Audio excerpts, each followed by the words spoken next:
Hello everyone and welcome to this wonderful Friday afternoon at NQA's webinar on some key themes of ISO 45001. My name is Terry Fisher. I'm the Principal Assessor here at NQA.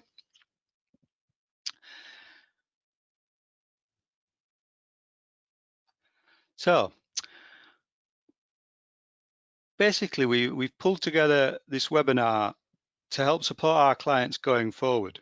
And the main purpose of the webinar is to give you an oversight and look at some of the themes within 45001 which over the previous 12-18 months have been raised as questions, etc., throughout our experience of delivering these various webinars about the migration from 18,001 to 45,001.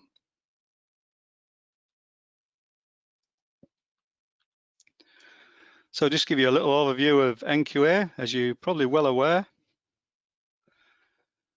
NQA is a global organisation, so we can honestly turn around and say we have a presence globally across all continents, across various standards and industries and all sorts of stuff. So you can be assured that we have the capability. And our purpose is to help our customers deliver products that the world can trust and helping protect our customers and clients, and that includes the people that work for our customers and clients. We've operating globally for over 30 years, since 1988. We've delivered over 43,000 certificates in that time, and we're operating currently in over 90 countries globally. You can see from this slide some of our key clients and key accounts, and also our price promise. In relation to the UK, we don't charge travel expenses, etc. And we don't have hidden fees or costs like certification fees or administration fees, etc. And we'll always try and provide a lot of support to our clients with free of charge supporting materials and various things.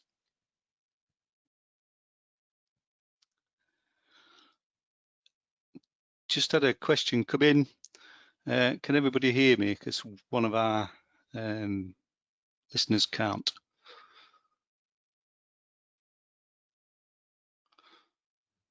I've had a couple of confirmations that the audio seems to be working fine. Yeah, thank you very much, everybody. Yeah, so it would appear if you can't hear me, there may be a problem at your end. So my apologies. Thank you, everybody, who then instantly jumped on that and said, yep, we can hear you fine.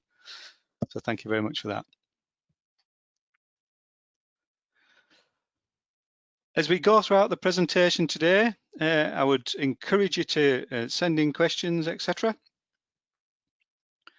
You can do that as we're going throughout, and you can use obviously the chat box to the right hand side of the screen there. We'll try and answer questions as we go, but we'll also have a question and answer session at the end of the webinar to cover any salient points.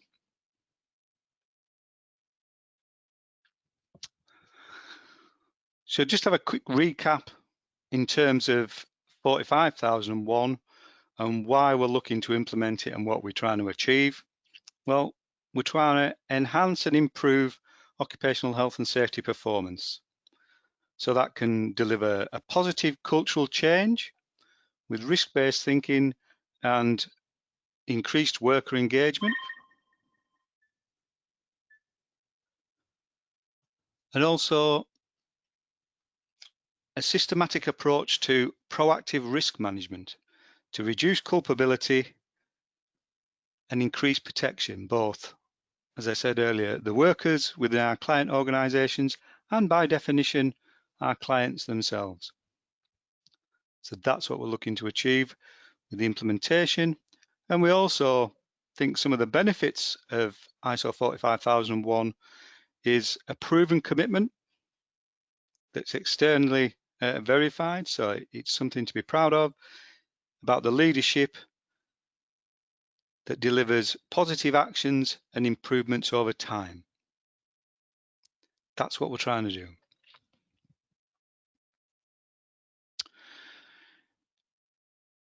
Just a quick recap on Annex SL and the structure. Just excuse me a minute. I've just, as these things happen, the phone's ringing.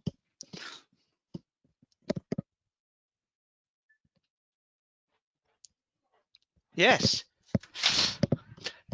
Yes. Right, sorry about that. So, quick overview of Annex SL, and this is the structure that's been applied to all ISO management system structures, and it's common across all of those. So 9001, 14001, 45001, etc., all using the same primary structure for the management system. That's an important point because, as you see, as we go throughout the slides and some of the points that have been raised, some questions do relate to this Annex SL structure.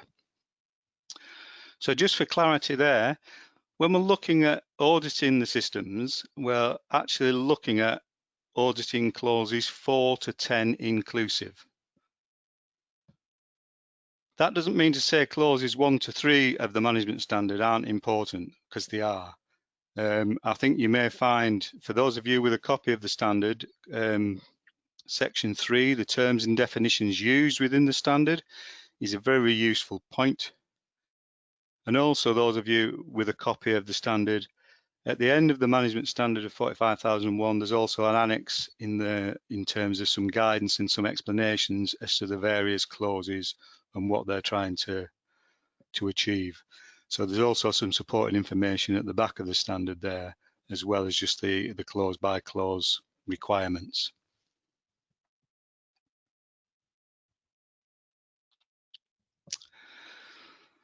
So the webinar objective today is, throughout 2020 and before, NQA run a series of webinars related to the migration of 18,001 to 45,001, and these resulted in a host of questions from the audience.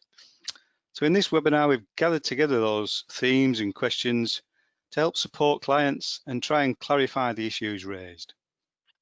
As I said earlier, one of the things that will happen as we will be repeating this exercise as we go throughout 2021. So this webinar content will change based on the questions you asked today, the questions that get asked generally, and so all the information that we gather up over the coming weeks and months throughout 2021, we'll repeat this exercise with new material, shall we say, to try and deliver some support and benefit based on real customer need. And just to clarify, 2021 is the final year of 18,001 being in existence. It actually will be withdrawn in September 2021, and from that point on will no longer be a registration scheme for OHS management systems. So if you wish to maintain a registered conformity to a management system, you must therefore then migrate, or prior to that point, migrate to 45,001. This is in line with the common migration framework of standard transitions and upgrades and changes, etc. It was published in 2018. They generally get a 3-year migration stroke transition period to enable people to work on all the changes and the requirements. COVID did impact on 45,001, so it was published in March 2018. So owing to COVID, the deadline for the migration was extended to September 2021.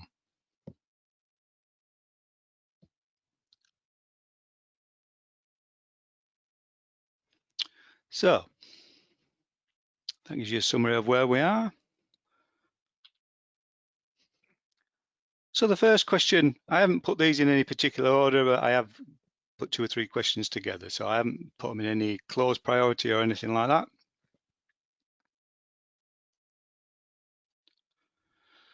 So the first question there, would 8.2, which is the emergency preparedness and response, apply to suppliers?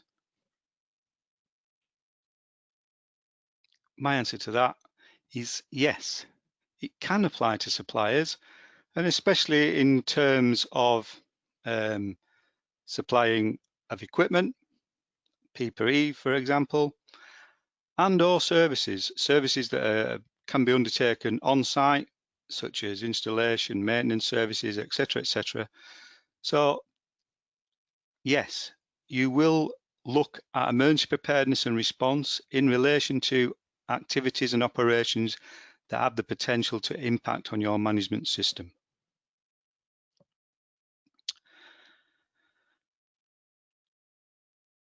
There's a whole range of things where you may consider emergency preparedness and response in relation to all of that, as I say, depending on what's going on within your particular organisation. It's very important that you look at and consider how that impacts on you, or what that's going to impact on you and your workers is the key element there. And that will determine to what extent you look at a supplier's emergency response and preparedness. But it might also be a matter of consideration for business continuity or supply capability. I'm thinking of recent changes, obviously in COVID, and potentially even more recent changes in terms of Brexit within the UK and Europe, for example. So all these requirements, the ability to provide those services, need to be considered in terms of emergency preparedness and response.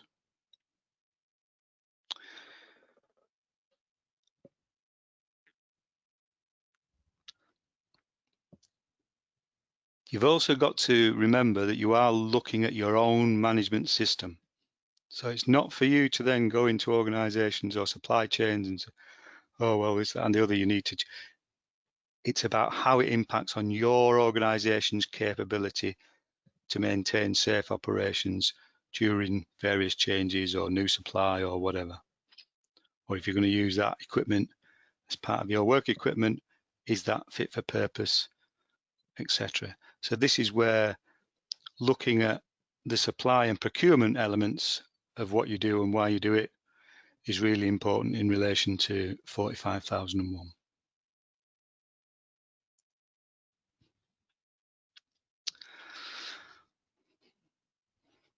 Next question, in talking about context of the organisation, do you feel a website about us would provide enough evidence for context? My succinct answer to that is no. As a standalone piece of evidence, it probably wouldn't give us anywhere near enough information in terms of what we were looking at when it comes to the management system and the standard.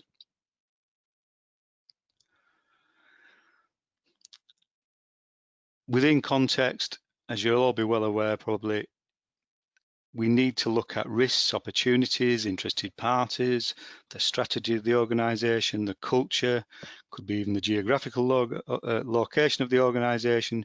All these things influence the context. So I would suggest, without hesitation, a website, regardless how comprehensive that was unlikely to meet the requirements of context in terms of an assessment process. The next question, again, refers to section 4 in context. Where does context align with the Plan, Do, Check, Act process? I would say primarily in planning, as within the context, the whole point of the asking the questions on context and needing to have that understanding is you do need to understand who, what, and why you are doing something for, and what are you attempting to achieve, and what are those needs that need to be met by that. So that includes the workers, the organisation, etc. So to me, that fundamentally sits in the planning stages, and it gives you a lot of underpinning knowledge to enable you to plan effectively. When you know who the interested parties are, what their requirements are, you can then define how you're going to deliver that, and then check on whether that delivery has been achieved. And that's the fundamental of the context. And just remember that context is not a static thing. It's not just something that goes on and remains still forevermore. It's not a one-hit thing. It can change fundamentally from day to day, week to week. Legislation changes, corporate changes, changes in processes, changes in technology, all can change the dynamics of the context of an organization. So it's a really dynamic activity to keep abreast of all those within your organizations.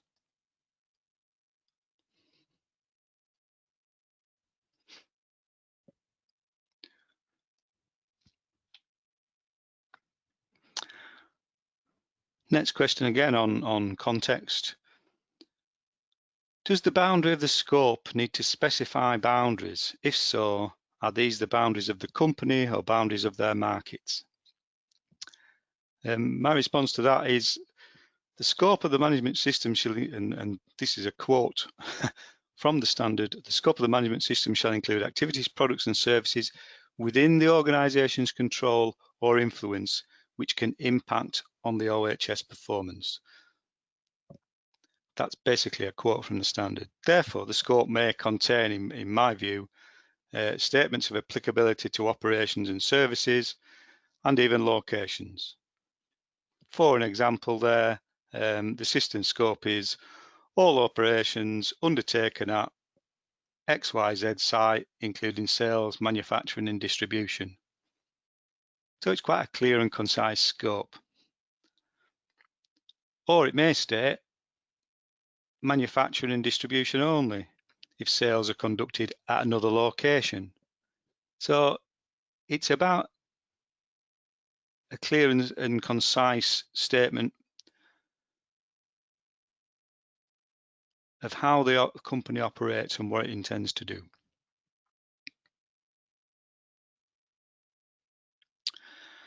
The next question, an interesting question, is the scope of the management system and the certification scope issued by NQA the same thing? And as you can see there, I put yes and no. The scope of registration, which is the statement that would be applied on your certificate, basically may be exactly the same as your scope within your management system or documented scope within your manuals, etc., within your management system, could be identical. But in a lot of organizations, the scope within their system is also helps to touch on the context, and it will describe the history of the organization. It may talk about and make statements about how it's owned, how it's structured, where it's located, whether it's part of a group, whether it's not part of a group, whether it's, you know, a public entity or a private entity, etc., etc. So generally speaking, the scope within the management system can also expand on and the requirements and the need of the context of the organization, and it's generally documented in that way. But they could be identical. So hopefully that will answer that in an effective way based on real world experience.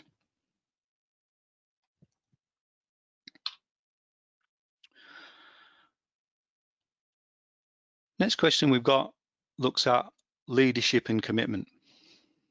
Clause 5.1K to be precise. How do you audit reprisals?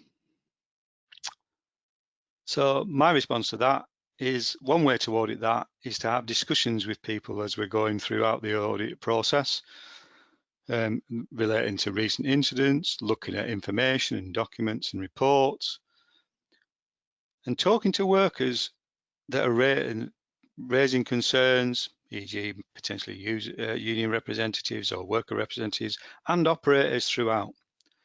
Also look at evidence that's been provided, corrective actions, investigations, etc.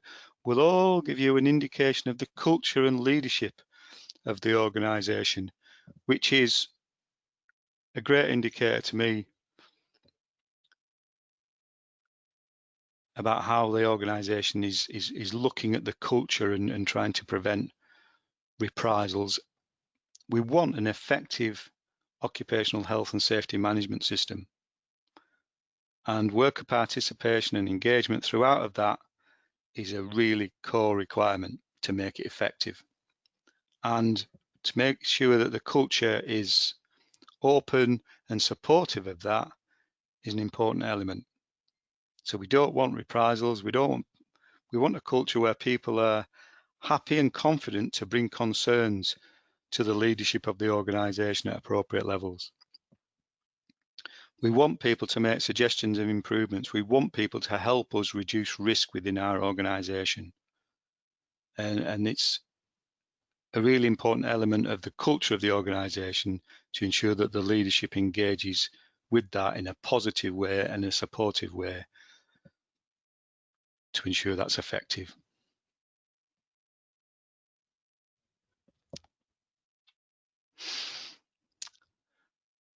Next question. For management review meetings, can the items for the meetings be split up and covered in several meetings throughout the year, or do they have to be covered in one meeting? The formal response to that, within the management standard, requirements of 9.3, they do not need to be addressed all at once.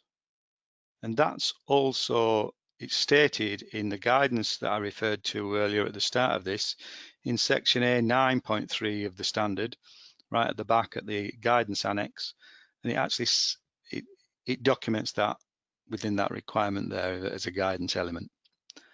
So nowhere in the standard does it say that management review has to be covered in one meeting.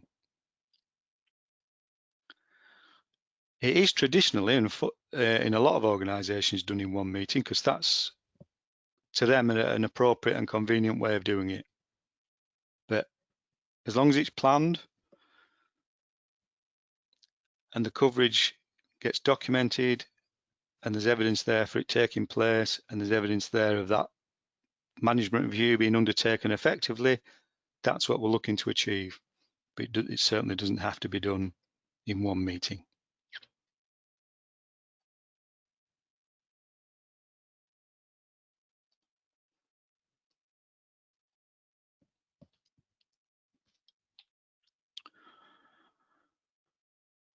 Next question, do you still do preventive action?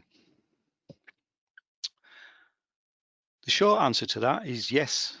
A lot of organisations do preventive action. However, in terms of the terms used within the management standard of 45001, the term is no longer used. So we don't use the term preventive action in the management standards. As a whole, the management standard is regarded as being a proactive system rather than reactive. So that's why they've dropped the term preventive action, because fundamentally they're saying the whole of the management system is a preventative process. However, clients are free to use their own preferred terms, but it's important to remember what we're looking at, and the element of that is action. As long as those actions are being done and they're effective and they're delivering the benefit and reducing risk, etc., or making improvements, then regardless what you call them, you can call them what you want. But it's just knowing when we asked about actions and corrective actions, etc., show us the examples of you taking action. I think there was a lot of discussions historically about when does a preventive action become a corrective action, what about improvement actions, etc., etc. So the management standard has tried to come away from that and say, look, the key element here is actions, and we'll use the term corrective actions.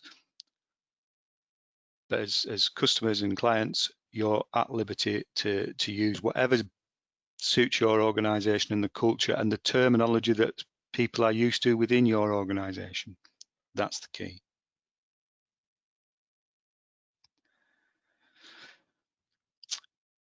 So the next question there, can you use corrective action process if tasks slip and operational control is seen to be less effective than it should be?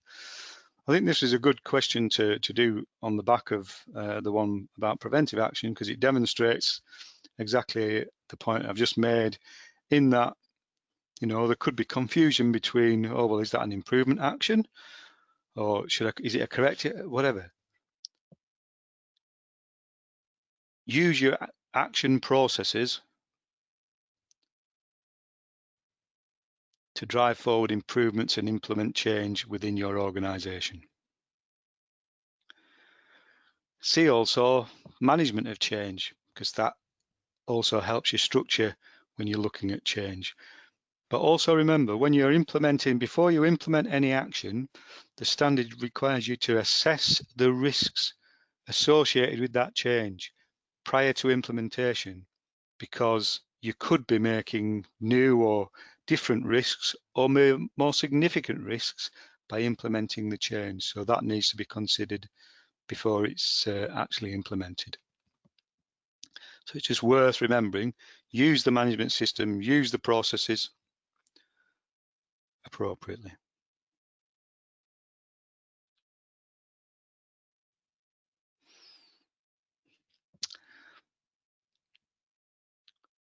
Next set of questions are talking about worker consultation and participation.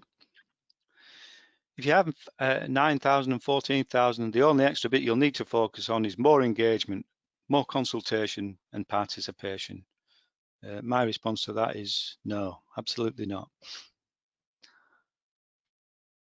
There are a range of similarities in structure of the management standards, but 45,001 requires the structure to be used in relevance to occupational health and safety. So although the standards may have a similar structure, the clause requirements are discipline specific. So therefore, for consultation and participation, it specifically wants that enhancing in relation to worker health and safety and the effectiveness of actions and investigations. You know, it's talking about engaging with workers in terms of what are the hazards, what are the risks. Let's do the risk assessments. Let's look at, if we're unfortunate enough to have any incidents, let's look at incident investigations collectively. Let's look at this together, not just as leaders of the business. Let's get the people that are operating these systems and operating these controls and various things engaged in the process. And that's what really delivers an effective health and safety management system. But all systems, 9,014, etc., all require effective communication, and they're all looking for participation, etc., within their own disciplines. So although, yes, there is a generic underlying requirement, certainly within 45,001, it is specific and it is enhanced within the clause requirements.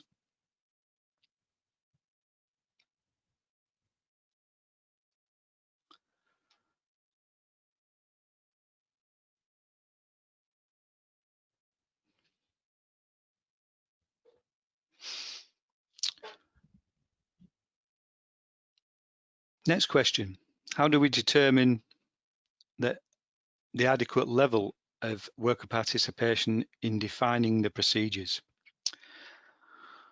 I would say you don't really determine the adequate level of requirements within the procedures. You may determine within the procedures the frequency of activities, the types of activities to be undertaken, including who's going to attend and etc. But we could only really define if they're adequate or not after giving them a try, implementing the various things, evaluating the outcome of that, and looking at the adequacy and effectiveness of this over time. And that'll be related to feedback, information, performance, and reviewing all that information and making a judgment about participation. So, and you may then adjust the frequency or whatever, depending on changing circumstances. You may adjust the attendance, so as with all these things, you know, it won't just be defined within a procedure. The procedure is, you're saying, well, we're going to commit to this and we're going to do it in this way. But as with all these things, that can be subject to change based on performance and knowledge and changing attitudes and approaches within the organisation.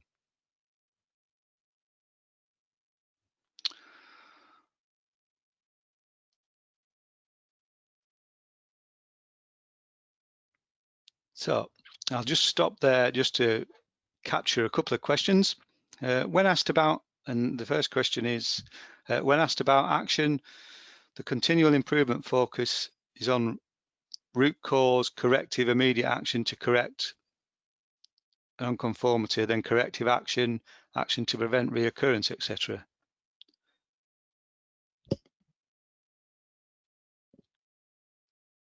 Not quite sure whether I'm getting the, I quite understand the question there. You're taking actions based on an immediate need. So yes, you can, some organisations use, right, we've got to take some containment action, we've then got to take some corrective action, and that, etc. And they use various phrases for different types of action. So within the standard, they only use the corrective action phrase. Just to clarify, organisations are quite at liberty to use their own terminology as long as that process of containment, correction, and longer term improvement and review is undertaken within the process of corrective action, then that's what we're looking to achieve.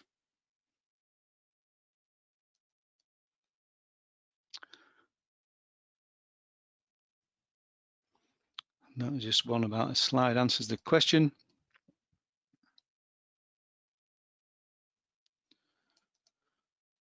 The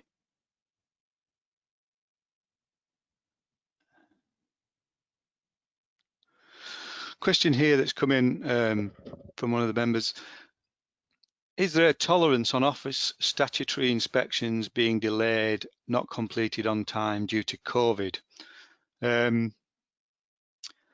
Some tolerance has been permitted within statutory obligations, depending on what the organisation does.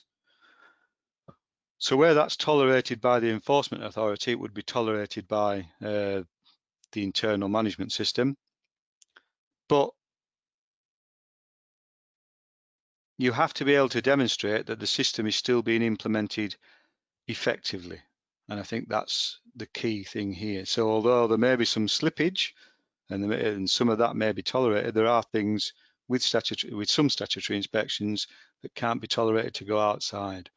Or if you haven't been able to do the statutory inspections to ensure something is safe within operations, then if you're in, there should be other means of confirming that, or you actually should withdraw pieces of equipment, etc., from service if there's any doubt as to its capability to perform safely within its prescribed manner. So that, I know it's a quite ambiguous answer to that question, but it depends on the circumstances and what type of statutory inspection you're talking about.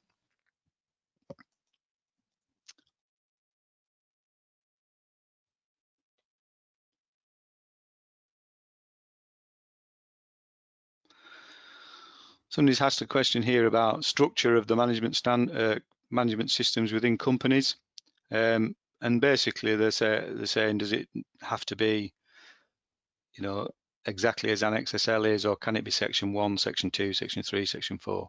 It can be whatever you decide to call it, as long as once you're navigating around that, and we ask for things in terms of So where would you define the context? Where would you, so we use the audit terminology. As long as you can take us to that and show us evidence and information and understand what we're getting to, then there's no reason why you can't use your own terminology throughout the management standards within your organizations.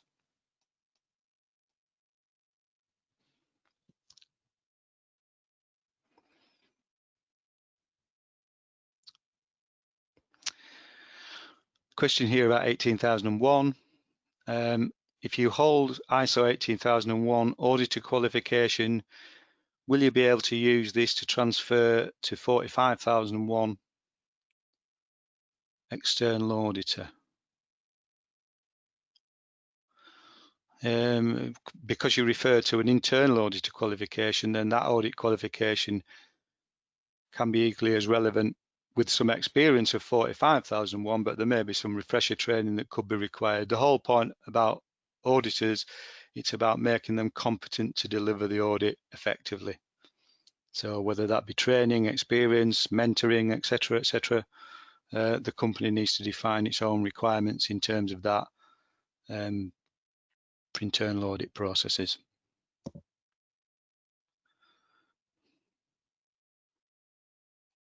So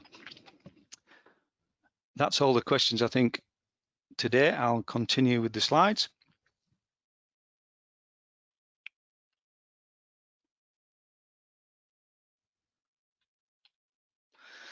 So next question, is there any evidence that 45001 is more costly to operate than 18001? And if so, are there any figures available, i.e. 10%, -5, etc., etc.? No, not that I'm aware of, none at all. And I think the reason for that is that costs are dependent on the organisation's nature, scale, operations, and current status.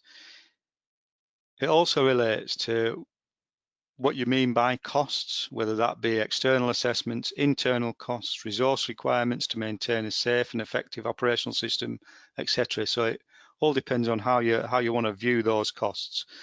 I would say that implementation and integration with an existing operating system and costs is an investment and will deliver improved efficiencies and effectiveness. So therefore, you should, don't just try and measure it in terms of, I know we all have to look at financial implications of things going forward, but the costs of external verification, etc., should be seen as an investment because over time it will deliver enhanced performance in terms of operational efficiency and safety. Next question looks at how long, in your opinion, would you consider it takes for an SME to implement and achieve 45001? As I said prior to that in the earlier question, that all depends on the individual organisation, the level of commitment, the resources available, and to some extent the reasons for that implementation. Because are they doing it because it's a contractual obligation with a particular customer organisation or whatever? So they need to think about. But it can be very variable. I've seen reasonably effective systems be put in a number of weeks, and I've also seen reasonably effective systems put in over a number of months, stroke years. So it really does depend on the organisation. There's no timeline in terms of everybody can do it in this time frame. It really is on a case-by-case basis.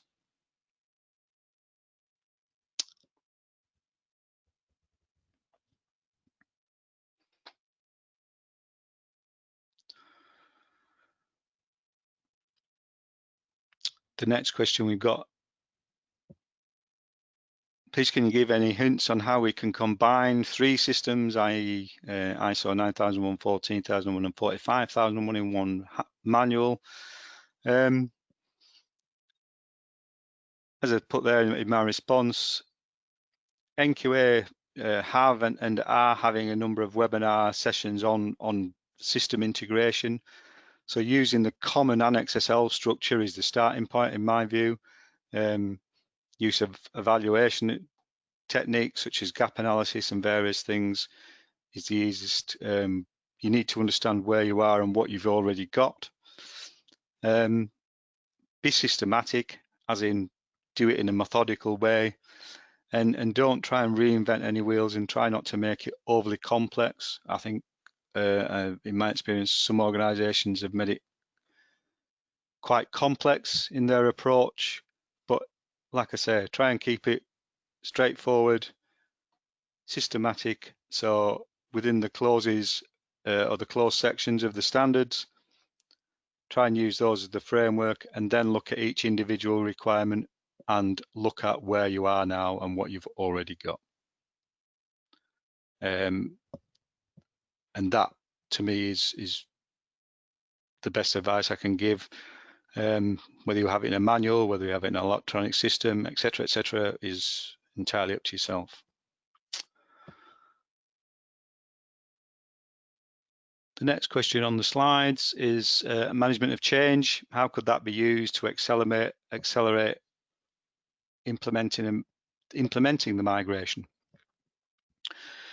I think the thing to consider there, that the management change enables efficient use of time and resources within as a process, which may provide a shorter timescale.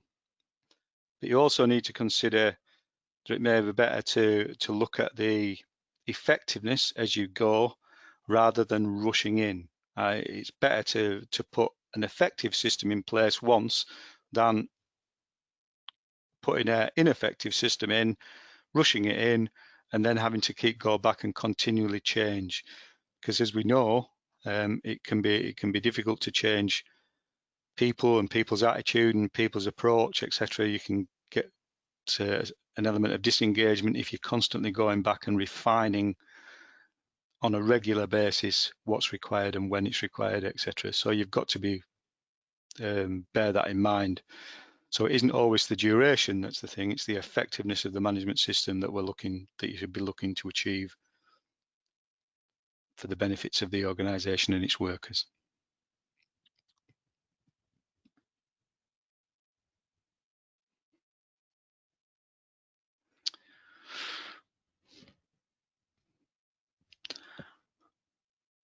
Next set of questions: is it better for a third party to undertake an evaluation of compliance audit? Not necessarily.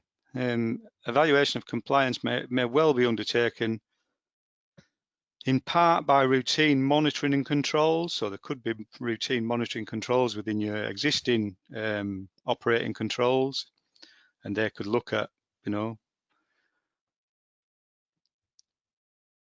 what's the frequency of this and what's the status of that, etc., which can all aid the evaluation of compliance. So it can be done as a matter of your routine controls and operations.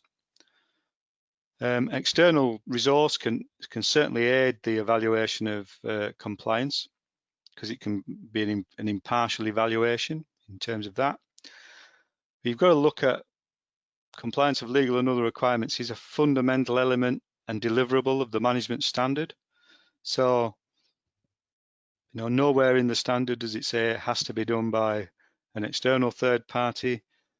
Depending on the organisation, depending on what the organisation does, it can be effectively delivered by an external evaluation, but it can equally be delivered internally within the management system itself. The main thing is looking at that in its entirety, is that that information needs to be fed back to senior management so that senior management can review that status and take action appropriately.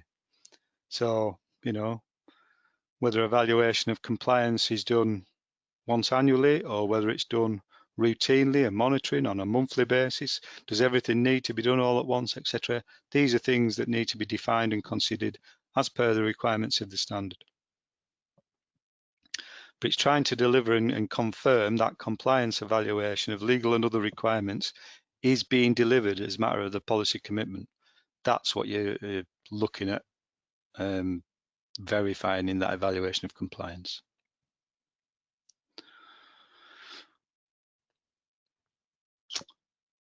Next question on the slides is, how soon do you believe that the ISO management systems will integrate 9, 14 and 45 into one common standard? There were some indications that this could be done as soon as 2022. I certainly don't think it'll be achieved within that short time frame. Standards can and do take years to develop. Because you've got to remember, these are developed on a global platform, so it's not just for the UK or single individual states to sign up to these standards. It is a global platform, so it does take a long time to establish and make changes to standards. Hence, that it's certainly 5 years, 6 years. Certainly take that. 45,001 itself took certainly a number of years to develop. So amalgamating them together to give an amalgamated standard, I'm not sure that will take place in its entirety, and I certainly would almost guarantee it won't be by the end of next year, if it was to take place at all. There are some standards that look at integration, but yeah, it's certainly not a quick and easy thing to achieve, to be fair. So what I'll do, I'll carry on through the slides, and then I'll go through the questions and answers that have been raised where we can, given the timescales of today's webinar.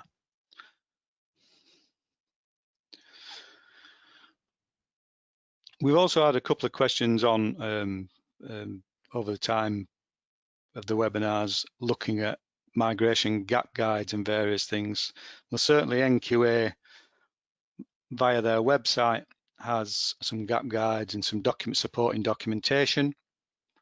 And for registered NQA clients, we do send them migration gap guide analysis to do and complete and support their activities preparing for that migration from 18 to 45.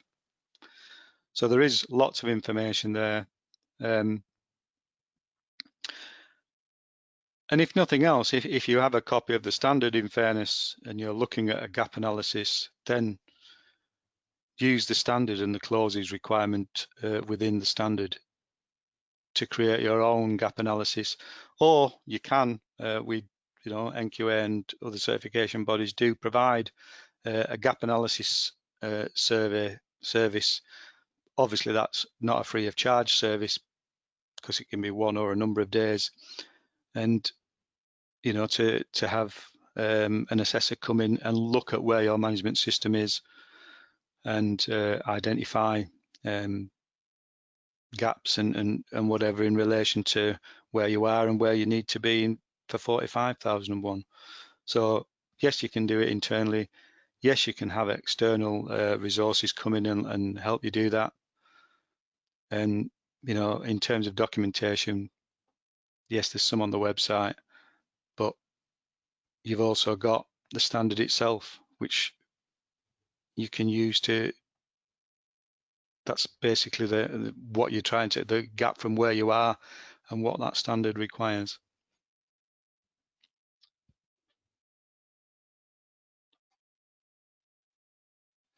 So there we go. We'll now revert back to some of the questions that have been identified within the chat box.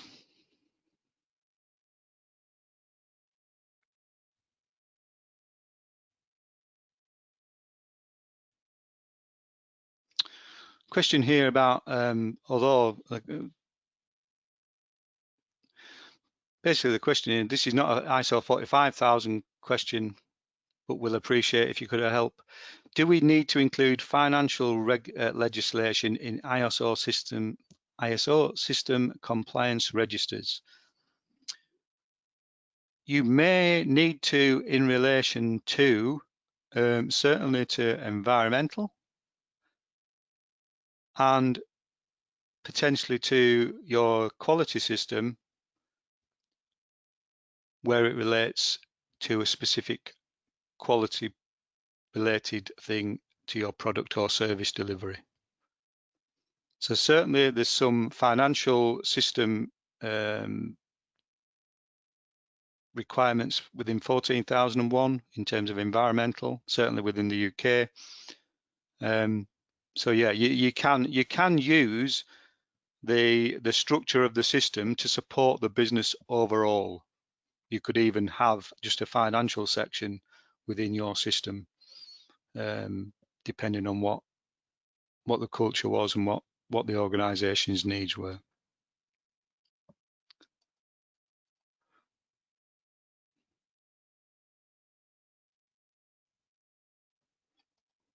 There is some guidance, somebody's just put in here, there is some guidance within the UK from the HSE about LOLA and statutory inspections, etc. There's a lot of information out there. If you have those questions about all your plant and equipment within the COVID outbreak, so there are a lot of questions and answers within the HSE. There's also a lot of information for transport and DVSA, where they're looking at extensions and competence and MOTs and all that sort of stuff, and routine inspections. So there's a lot of things depending on what sector you're in. There's a lot of guidance in relation to statutory inspections out there in the field.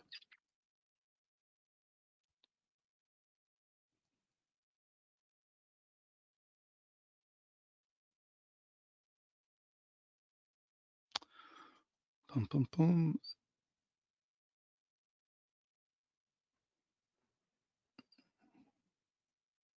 I'm just scrolling through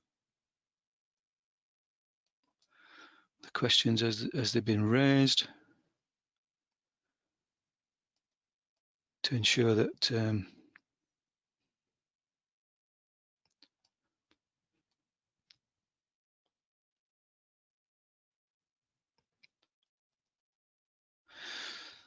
so in answer to some of the questions there, just to remind everybody, all those that are registered will receive the slides from this presentation.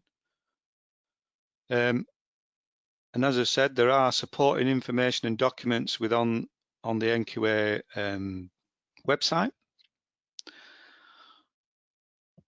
The webinar has also been recorded so that will be uploaded and available. So you can, if you've been unable to attend it live, shall we say, you can listen back at your leisure. So unless there's any other particular questions,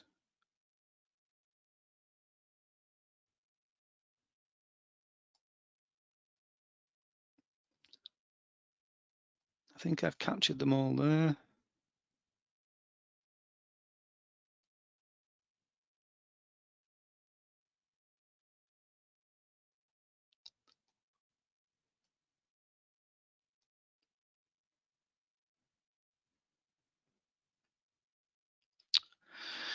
There's also a question here, it's just, yeah, came in a couple of minutes ago, talking about certificates from NQA and other UCAS, you know, I'll talk generally, it's not just NQA. Because, just to explain, because UCAS, NQA is a UCAS accredited organisation, all the certificates or UCAS approved certificates that are issued by NQA will be valid after Brexit. The reason for that is that UCAS is the UK Accreditation Service, but it's also a member of the IAF, which is the International Accreditation Forum. And that means that for 99% of all the certificates issued, with the exception of some very specialist schemes, all the NQA certificates will still remain valid after Brexit, and into the future. So you've no need to worry about the credibility of the certification issued by NQA or any other UCAS accredited organisation. They still remain valid.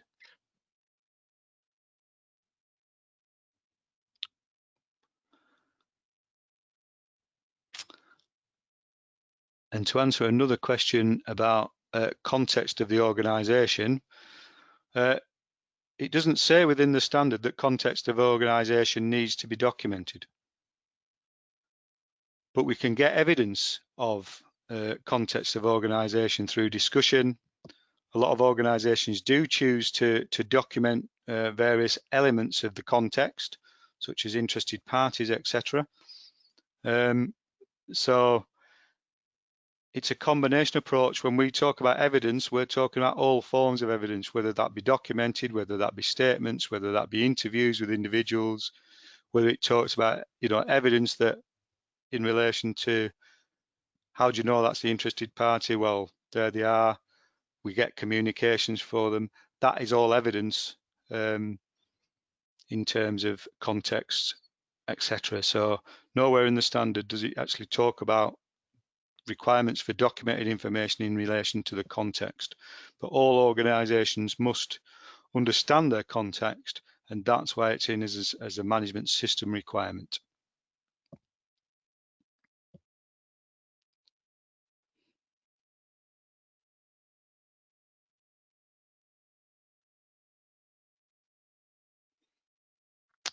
So I think we've answered all the questions there. So I'd like to thank you all for participating. It is actually nice to get a good level of participation within webinars. It can be somewhat of a one-way street on occasion, but so it is good to get lots of interesting and varied questions coming throughout. And like I say, this format of webinar will be repeated as we go throughout the year. So tune in next time, because it could be some very different topics. Or if you've got other questions, you can also send me an email or whatever. You'll have my contact details there, or send any information to NQA at the email. And if you need to speak to us, you can give us a ring. If you've got any specific questions about certification or about migrating or changing certification bodies, we always welcome new entrants to the NQA family. So, don't hesitate to get in touch if you've got any questions. We'll always try and help you. And like I say, we are there to hopefully help provide some support and some guidance, because there's a lot of challenging things going on, and where we can help and support our clients, that's what it's about. It's about making all these standards and various things effective in the real world, and not just a plaque on the wall. It's about real life delivery of improvement and reducing of occupational health and safety risk in terms of 45,001. So thank everybody. I'd like to thank everybody for their participation. Thank you very much for all your questions. Hope you can tune in next time. Don't know when the next webinar will be yet, but all of those of you who are registered, you will get the slide sent to you. And it's been a good afternoon. So thank you all very much, and I look forward to working with you in the future.